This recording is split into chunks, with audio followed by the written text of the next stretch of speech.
are back. This is the Revise with Me series CA Inter GST Jan 2026 exams.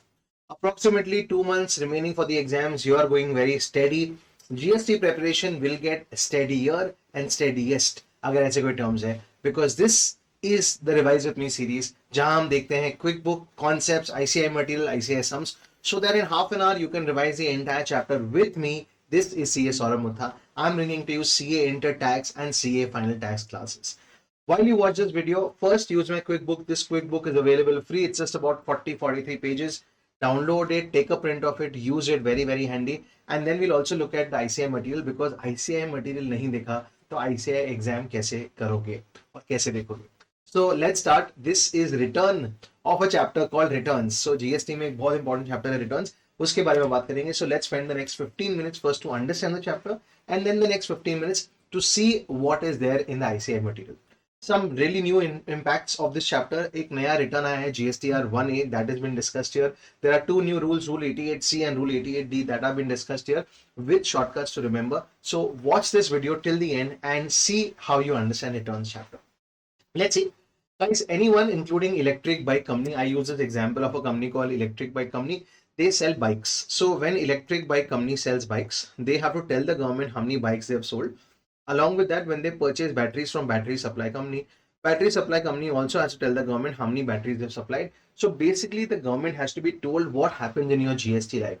What are you purchasing? What are you selling? How much GST is liable to be paid? You have to tell all this GST love story to the government by filing returns.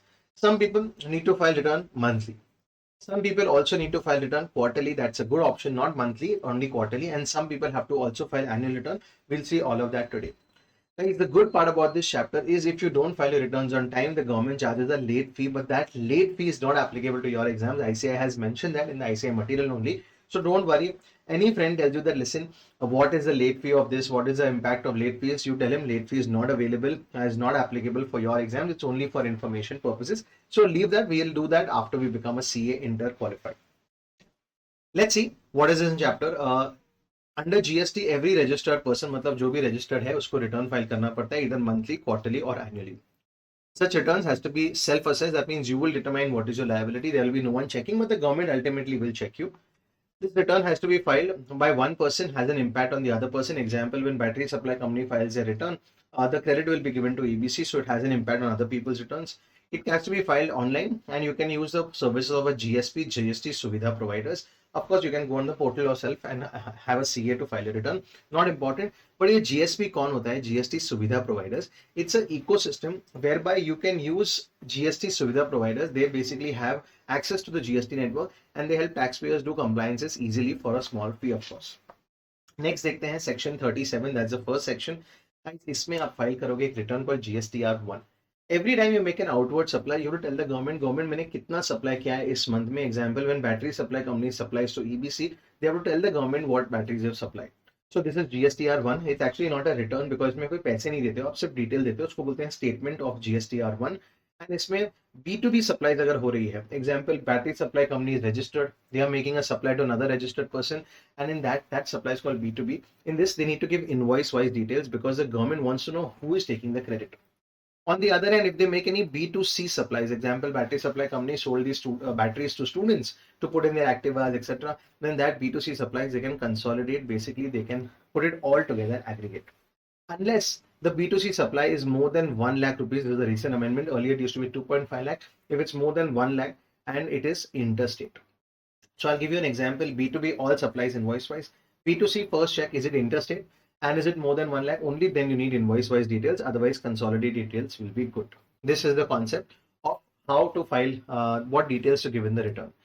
GSTR 1 needs to be filed. It has to be filed by everyone except is not compulsory. That means any person who is an ISD, CA final concept, a non-resident taxable person, an OIDR, again CA final concept, a TDS, TCS person, and composition scheme dealers, they don't have to file GSTR 1. So this is a small list of people who don't need to file GSTR 1. So then, sir, what will they file? They have their own returns which they will file. Next, when is it to be filed?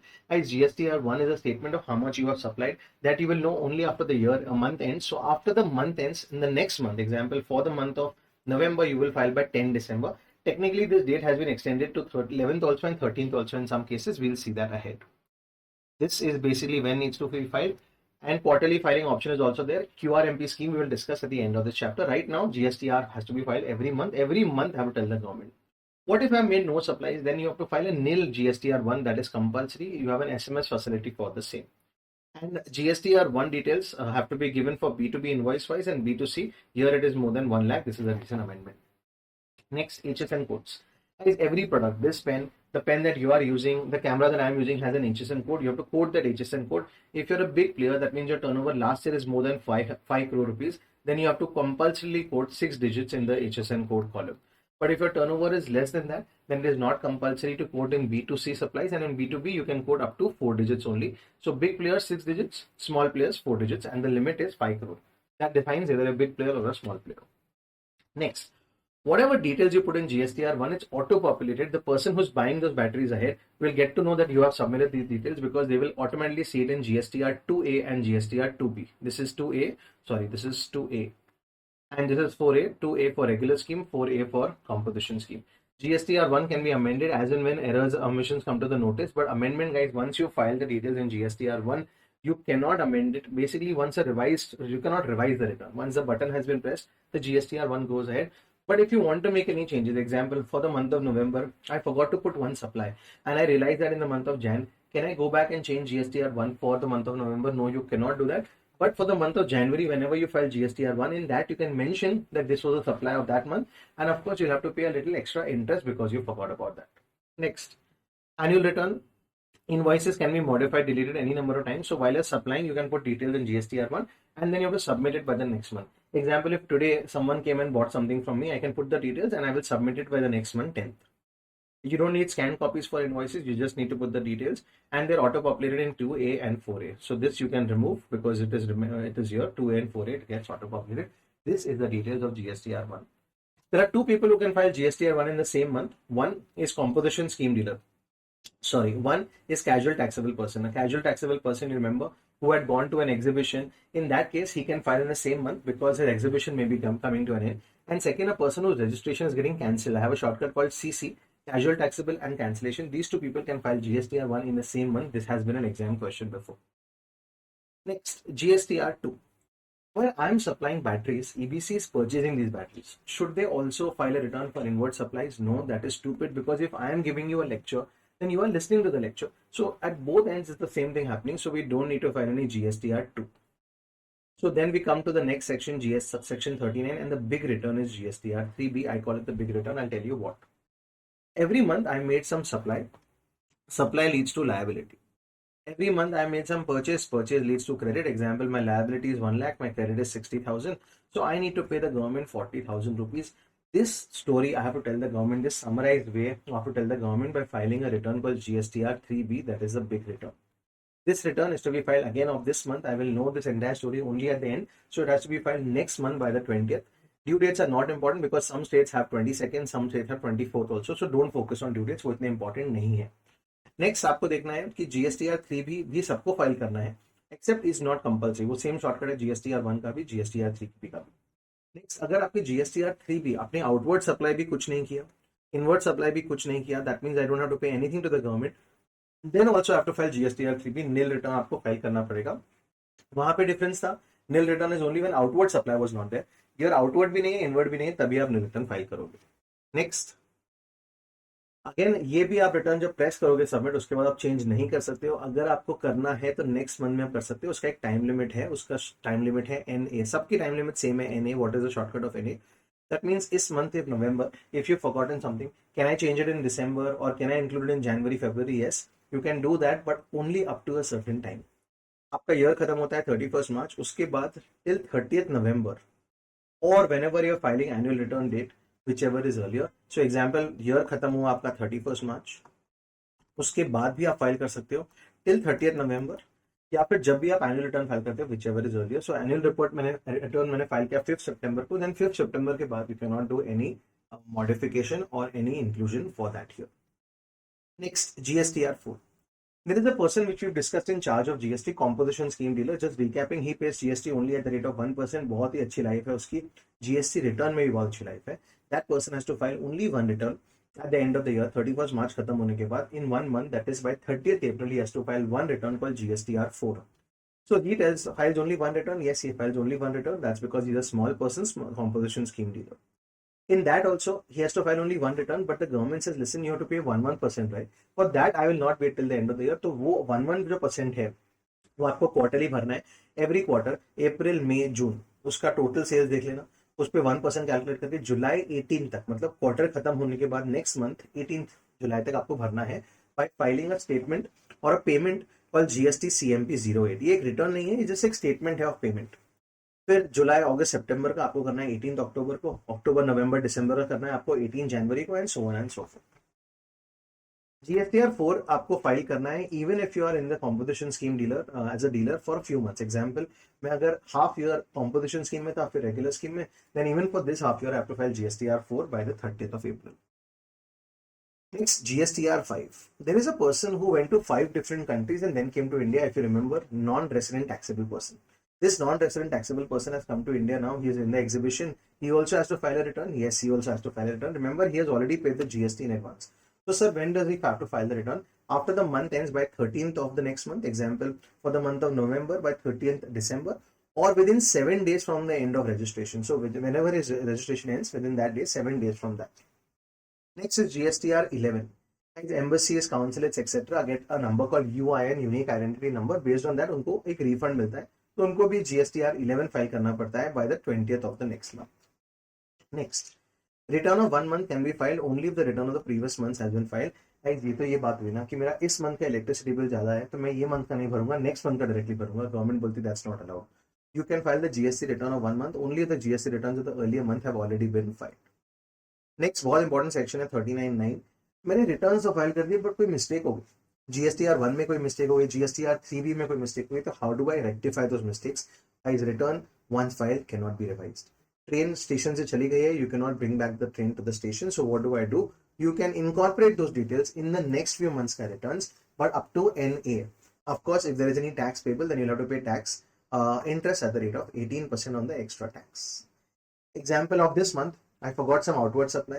I can file it after 3 months also. Yes, till NA you can file it, but when you file that, include that amount, you'll have to pay interest at the rate of 18%. However, once the government catches you in an audit or an inspection और enforcement raid हो गई, तब आप government को नहीं बोल सकते हो आप forgotten. So you can file the return, but no rectification of error is possible in these cases. Next, first return.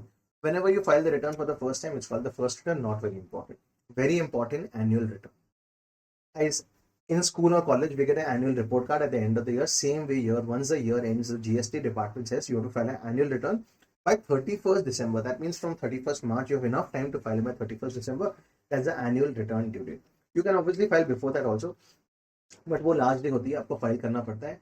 ये सबको फाइल नहीं करना पड़ता है, कोई कोई लोगों को ही फाइल करना पड़ता है, जिनका टर्नओवर मोर देन 5 करोड़ है, उनको ही करना पड़ता है. इसके लिए GSTR9 is a form number. कोई कोई लोगों को 9A या 9B भी यूज करना पड़ता है. All the e commerce operators use the form call 9B. Don't remember the form numbers, no problem. ये है सेक्शन 44 का. ये आपको 31st दिसंबर तक फाइल करना पड़ता है, एंड इसको नहीं फाइल करना पड़ता है. Some people call is not casual. Same shortcut है, वो थोड़ा डिफरेंस है. इज नॉट कंपल्सरी की जगह इज नॉट कैजुअल हो गया. सो कैजुअल टैक्सेबल पर्सन को ये रिटर्न फाइल नहीं करना पड़ता है. 31st दिसंबर है एनुअल रिटर्न, एंड इसका एक रिकंसिलेशन भी भरना पड़ता है, वो भी सेम है, इज नॉट कैजुअल को नहीं भरना पड़ता है. So some people have to also file annual return. Next, final return. 10 साल हो गए अपने बिजनेस खत्म, बहुत अच्छा बिजनेस किया 10 सालों तक, अभी आप 45 ईयर्स के हो गए हो, आपको बिजनेस बंद करना है, तो आप GST कैंसिल कर देते हो, या आपका GST कैंसिल हो गया है, तो आपको गवर्नमेंट को एक फाइनल गुड बाय बोलना होता है by filing a final return. ये आपको फाइल करना है within 3 months from the date of the order of cancellation of your registration और from the effective date of cancellation. Example, अगर आपकी डेट ऑफ कैंसिलेशन ऑर्डर आया है let's say 20th नवंबर को, बट आपकी effective date of cancellation is 1st December, so whichever is later 1st दिसंबर के बाद 3 months के अंदर आपको गवर्नमेंट को एक फाइनल रिटर्न भरना है. इट्स एनुअल रिटर्न या final return, which one has to be filed every year? Annual return. Final return only in that year where your return और your GST is getting cancel, and in the year is getting cancel आपको annual return भी file करना पड़ता है and final return भी file करना पड़ता है. You move ahead. Next concept देखते हैं, लेट फीस. थैंकफुली गाइस ये लेट फीस अभी हटा दी गई है, सो मैं यहाँ से भी हटा रहा हूँ, ये पूरा लेट फीस का कॉन्सेप्ट ही चला गया है. Thankfully the government ICAI has said late fees is only for information purpose, will not be asked in the exam. So आगे बढ़ते हैं. गाइस अगर आप रिटर्न फाइल टाइम पर फाइल नहीं करते हो तो आपको एक नोटिस आता है गवर्नमेंट से, गवर्नमेंट बोलती है लिसन यार आई वाज वेटिंग, आपने रिटर्न ही फाइल नहीं किया, प्लीज फाइल इट, एंड आपको एक फाइल करना पड़ता है, बट रिमेंबर 15 डेज के अंदर फाइल करना पड़ेगा और आपको इंटरेस्ट भी भरना पड़ेगा। नेक्स्ट, मेरे जीएसटी रिटर्न के लिए क्या मैं सीए के पास जा सकता हूँ? हाँ। बट क्या मैं जीएसटी प्रैक्टिशनर के पास जा सकता हूँ? जी हाँ, yes. Section 48 talks about such GST practitioners. ये क्या होता है GST practitioner? These are people who have enrolled and they have got a designation of GST practitioner. कौन ले सकता है ये designation? Guys, you need to be an adult, you need to be an Indian citizen, you need to be of sound mind, वो तो आपको decide करना है। You need to B solvent, and आपके अगर कोई क्रिमिनल प्रोसीडिंग्स नहीं होने चाहिए तो आप ये जीएसटी प्रैक्टिशनर बन सकते हैं। ये ऑटोमेटिक नहीं होता है, आपको अप्लाई करना पड़ता है to be get enrolled as a GSTP. And section 48 बोलता है कि इधर if you are a graduate in banking, finance, commerce, these fields, और a post graduate in these fields, और a CA final qualified, CS और CMA final qualified, मतलब आप half में, हाफ सीए में यहाँ पे नहीं कर सकते, हाफ सीए में सीरीज में जा सकते हो। तो उसके केस में आप क्वालिफिकेशन करने के बाद या फिर ग्रेजुएट या पोस्ट ग्रेजुएट या सी एस सी में बनने के बाद आप जीएसटी प्रैक्टिशनर बन सकते हो। So as a CA can I become a GST practitioner? Yes, but मैं बना नहीं हूँ बिकॉज डॉक्टर बनने के बाद कंपाउंडर कौन बनता है? So but as per law you can become a GST practitioner. Automatic नहीं है, you have to enroll even as a CA. I have to enroll only then I can call myself a GST practitioner. इसमें कुछ exam लिखने पड़ते हैं, and once I become a GST practitioner I get a separate user ID and password for my clients separate and for me separate. I can do all the work authorized by the clients. I can charge them a fee also, and ultimately they will get an authorization. They will get an OTP whenever I do some work for them. Um, यही है GSTP का। Yes, there are two more people. One, if you were a GST practitioner के पहले एक sales tax practitioner था। अगर आप sales tax practitioner थे पहले 5 साल के लिए तो आप ये बन सकते हो। ऑटोमेटिकली एनरोल करना पड़ेगा आपको, अप्लाई करना पड़ेगा। एंड सेकेंड, अगर आप पहले एक गजेटेड ऑफिसर थे, टैक्स ऑफिसर थे, ग्रेड बी या उससे ऊपर ग्रेड में फॉर 2 years और मोर, तब भी आप यहाँ पे बन सकते हो जीएसटी प्रैक्टिशनर। अब आते हैं न्यू थिंग्स पे। In this chapter there are some very important new things. First of all is a new scheme called quarterly return monthly payment scheme.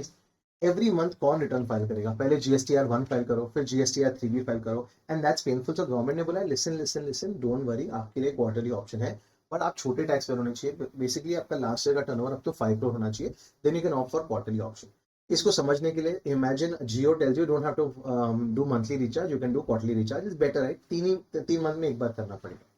So this is quarterly return monthly payment scheme.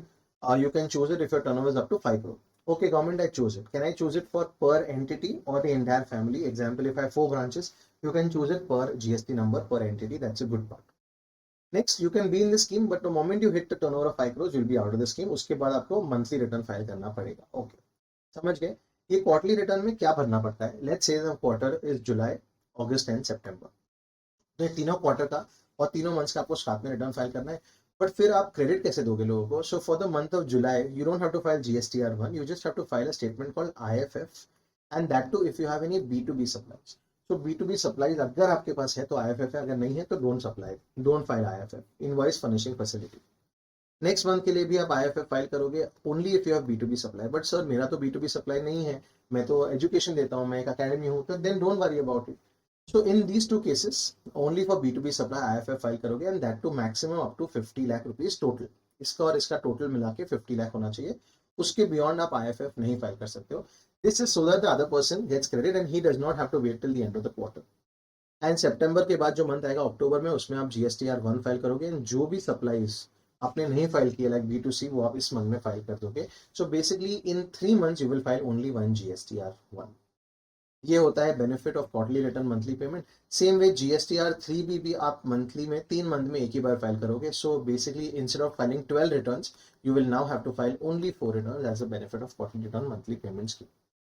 Now जुलाई अगस्त सितंबर में अगर मुझे ये scheme चाहिए तो मैं कभी गवर्नमेंट को बोलूँ तो उसके पहले अप्रैल मई जून ये क्वार्टर आता है, तो May 1 से लेकर, इस मंथ से लेकर May 1, तो मई में एनी टाइम, जून में एनी टाइम, एंड जुलाई के लास्ट डे 31 जुलाई तक आप गवर्नमेंट को बता सकते हो। सो इस पीरियड में आप गवर्नमेंट को बता सकते हो that listen I want to be in this scheme, quarterly return monthly payment scheme.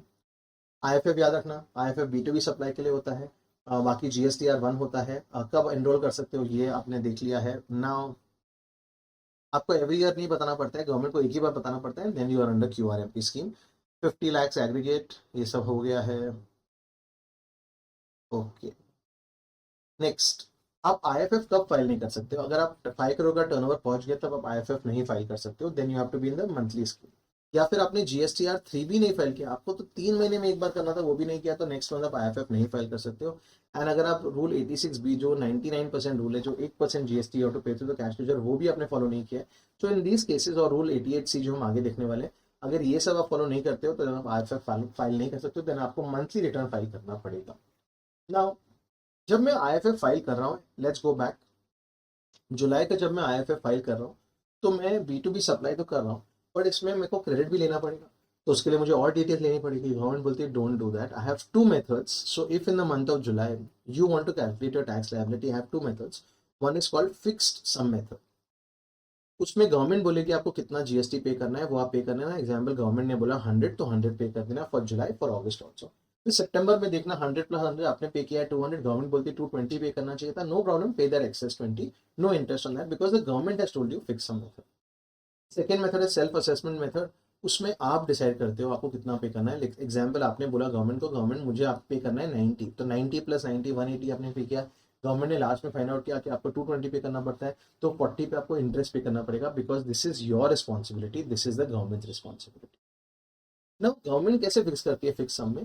They go to the earlier month, तो जुलाई के पहले मंथ है जून, उसमें अगर आपने पे किया है मंथली रिटर्न, तो जितना उसमें आपने कैश के थ्रू पे किया है वही आपको पे करना है यहाँ।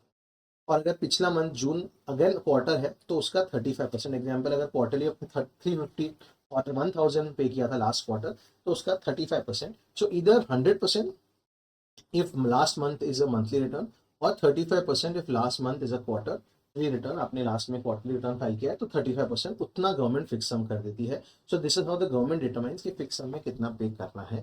This guys is the QRMP scheme.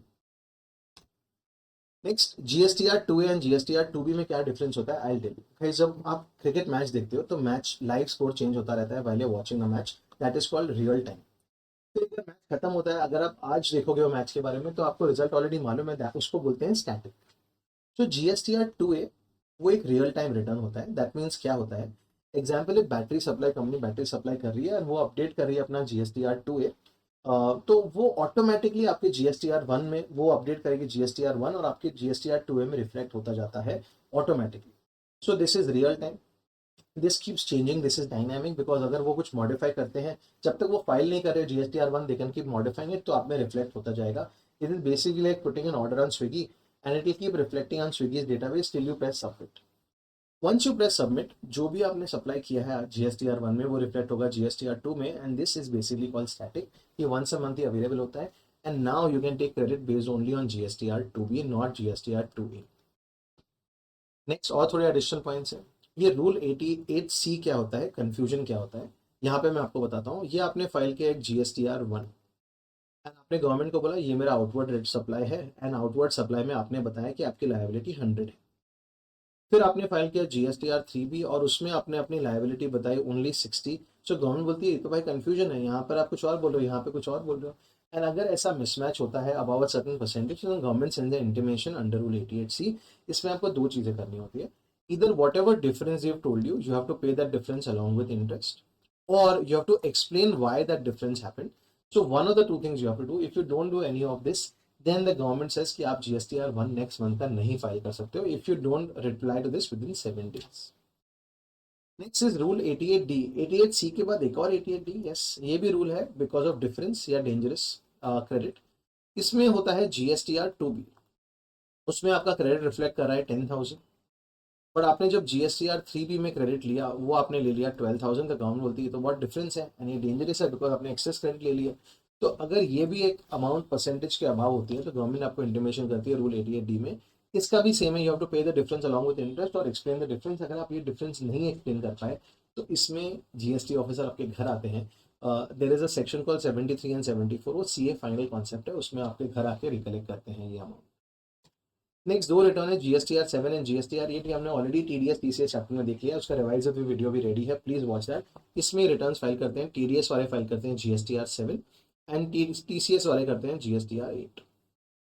Next, cases where registered person is debarred from furnishing the details and outward supplies in GSTR 1। अगर गाइज आपका लाइसेंस ले लिया तो आप गाड़ी चला ही नहीं पाओगे, सेम वे अगर एक रजिस्टर्ड पर्सन को बोल दिया कि भाई आप GSTR 1 फाइल नहीं कर सकते हो तो आप आउटवर्ड सप्लाईज नहीं कर सकते हो, and that's a very dangerous thing. In which cases will the government debar you from filing GSTR 1? This came in the exam recently. Bank returns rules, that's a shortcut. Hey, remember when you register under GST, you have to submit your bank details within a period of 30 days. If you don't do that, then your GSTR 1 will get debarred. Next, if you don't file your GSTR 3B for a particular month or for a particular period, then the next month you cannot file GSTR 1. These are two things. And rule है, rule 88C and rule 88D, if you don't reply or don't pay the interest amount or the tax amount, then in these cases also, these are 4 cases where they will stop your GSTR 1. That means you cannot possibly make outward supplies, but you can still take out our supplies, but you cannot supply. मतलब outward supply stop हो जाएगा, inward supplies चलेगा. Next latest बहुत ही important है, GSTR 1 है. ये क्या होता है? GSTR 1 आपने फाइल कर दिया, टेल द गवर्नमेंट कि मैंने क्या क्या सप्लाई किए इस मंथ में, बट अनफॉर्चुनेटली नवंबर का GSTR 1 आपने फाइल किया, लेट्स से 6 दिसंबर को आपने प्रेस कर दिया सबमिट, और उसके बाद आपको कुछ याद आया कि अरे मैं तो कुछ चीज़ भूल गया हूँ, तो गवर्नमेंट वाला डोंट वरी, अगर कोई चीज़ भूल गए हो तो GSTR 1 जब आपने सबमिट किया 6 दिसंबर को, तब से लेकर आप GSTR 3 भी जब 20 दिसंबर को फाइल करते हो, उस बीच में एक ऑप्शन आ जाता है आपका to file GSTR 1A1 amended. मतलब आप कुछ भूल जाते हो तो इससे आप रिटर्न कर सकते हो. It's almost like you have left for college, you forgotten ID card, but आपका भाई वो सेम कॉलेज में आने वाला है, तो जब तक कॉलेज चालू नहीं होती है मॉर्निंग का टाइम में, वो अगर आपका भाई आके आपको आईडी कार्ड दे सकता है. Same is GSTR 1. In cases where a taxpayer, after having filed GSTR 1, realizes that some amendment downward or upward is required to be made in his tax liability in Form GSTR 1, an optional Form GSTR 1A has been provided to him. ये एक option है, compulsory नहीं है, सब लोगों को नहीं करना पड़ता है. This is only one for one tax period, मतलब एक टैक्स पीरियड में आप मल्टीपल GSTR 1A नहीं यूज कर सकते हो. It allows you to amend the records of GSTR 1. The corresponding effect आएगा आपके GSTR 3B में, और सामने वाले के GSTR 2A 2B में भी रिफ्लेक्ट होगा. एंड ये कब चालू होता है? For taxpayers who have filed GSTR 1 on the monthly basis, 1A will be available from the day you file it, that is 6 December, till the day you file GSTR 3B, example 20 December. इस period के बीच में GSTR 1A appear होता है. And same thing for quarterly return persons, one the moment they file GSTR 1, ये GSTR 1A आ जाता है from the actual date of filing GSTR 1 और from filing IFF till the date of GSTR 3B. मतलब GSTR 1 और 3B के बीच में एक नया चीज को डाल दिया, GSTR 1A. And late fees, guys, it's only for information and it is not relevant for examination purposes. So this is a big deal and a big win. Guys, it has taken us about 30 minutes because ये chapter ही इतना बड़ा है, इसमें इतने नई नई चीज़ें हुई है. नाउ लेट्स सी क्या क्वेश्चंस है ICI मटेरियल में. तो ये ICI मटेरियल हाईलाइटेड है, इसको आप देख सकते हो. मैं ये सब रीड नहीं करूँगा बिकॉज अननेसेसरीली है. सिर्फ हम एग्जाम्पल्स देखते हैं, and let's see what are the examples and what are the sums in this chapter. So let's try and see that as well right now. तो लेट्स सी क्या क्या सम्स, क्या क्या इलस्ट्रेशन पूछे गए हैं यहाँ पर. A registered person who has availed QRMP scheme wants to declare 2 invoices out of the total of 10 invoices issued in the first month of quarter. Since the recipient of supplies covered by those 2 invoices wants to avail ITC, तो उसको file करना पड़ेगा IFF invoice furnishing facility. आगे देखते हैं example. ये illustrations cover करेंगे यहाँ पर. Mr. XY makes intra-state taxable supplies for 10,000 and 50,000 to Mr. AB, a registered person, and 1 lakh to Mr. DE, unregistered person. तो registered person के लिए लगेंगे invoice wise details, unregistered के लगेंगे consolidated details. He also makes interstate taxable supplies of 1 lakh and 45,000 to RS, a registered person, and 90,000 to unregistered person. Again, registered के लिए invoice wise, unregistered के लिए you can put consolidated details. Remember वहाँ पर 2.5 lakh अभी 1 lakh change हो गया. The turnover of Yellow Lemon Limited and Red Pepper Limited and Blueberry Limited in the previous financial year is 1.5 crore, 4.8 and 6 crore. जिसका 6 crore है उसको तो digit डालने होंगे 6 HSN कोड्स के डिजिट. बाकी दोनों को गाइस ऑप्शन है, B2C में 4 डिजिट डालने पड़ेंगे कंपल्सरी, और B2C में ऑप्शनल है, और B2B में 4 डिजिट्स डालने पड़ेंगे HSN कोड के, 6 डिजिट्स एंड 4 डिजिट्स, आपको याद है. नेक्स्ट ये GSTR 1A के बारे में बात किया है, I have already put in the quick book. और देखते हैं illustrations.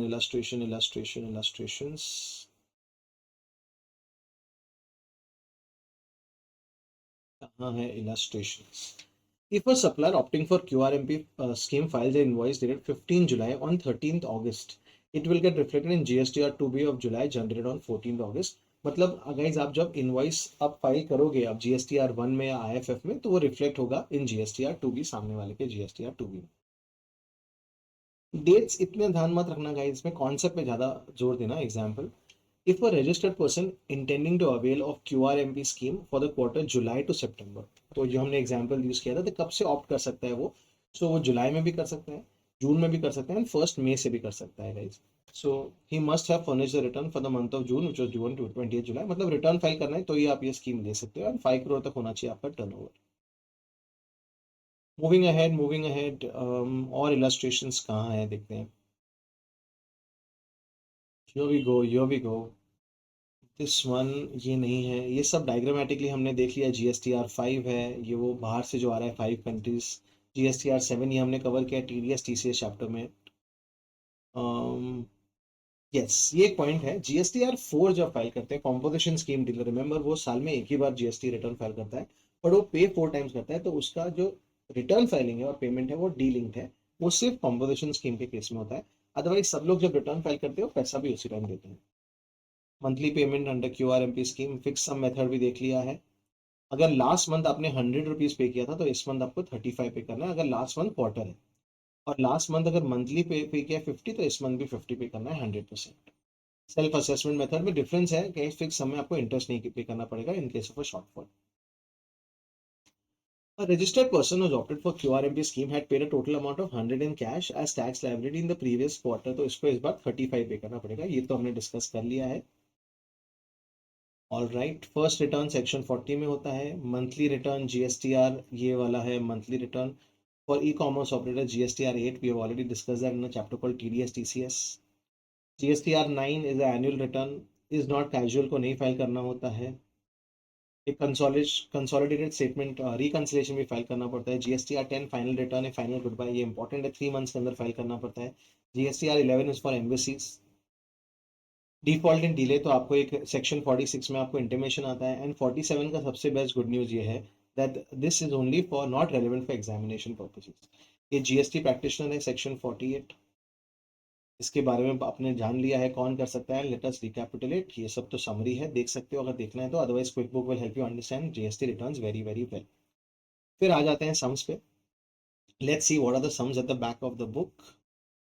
Mr. X is a registered taxpayer under regular scheme. He did not make any taxable supply during the month of July. फिर भी क्या उसको GST रिटर्न फाइल करना पड़ता है? Yes, मंथली आपको नील रिटर्न भी फाइल करना पड़ता है, but you can use a SMS facility.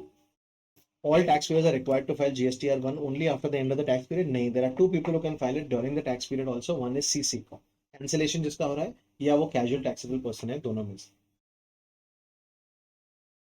Mr. Kohli is a registered supplier in the state of Gujarat. He is filing GSTR 1 every month. During the month of February, he went out of India. Same है, nil आपको return file करना ही पड़ेगा।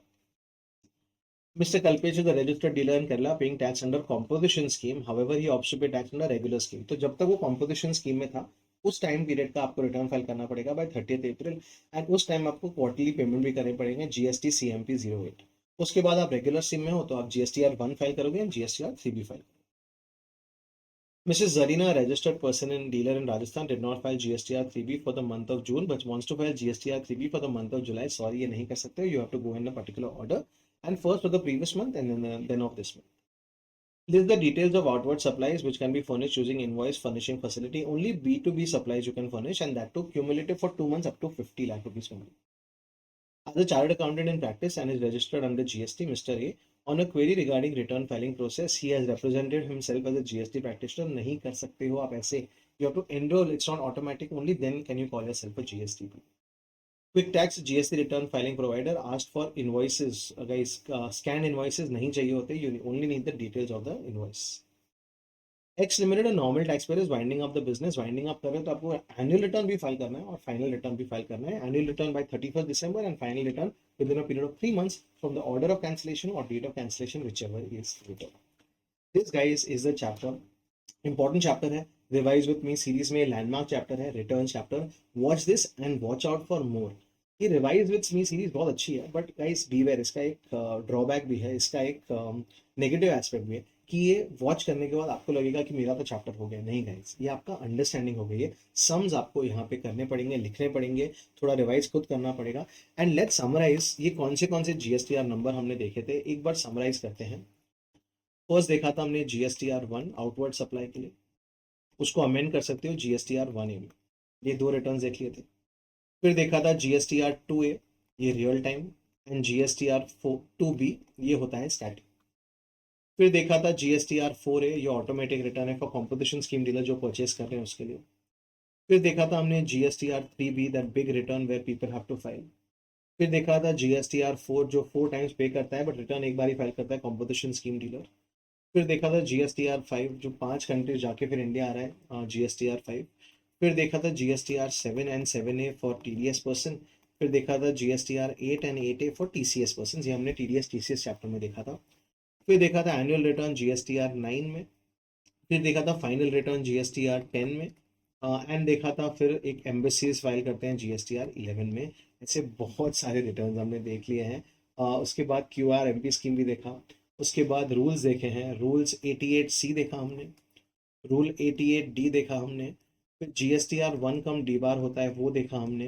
Difference between 2A and 2B देखा हमने, ऐसे additional points देखे हैं। Watch out for the quick book for all the summary of this.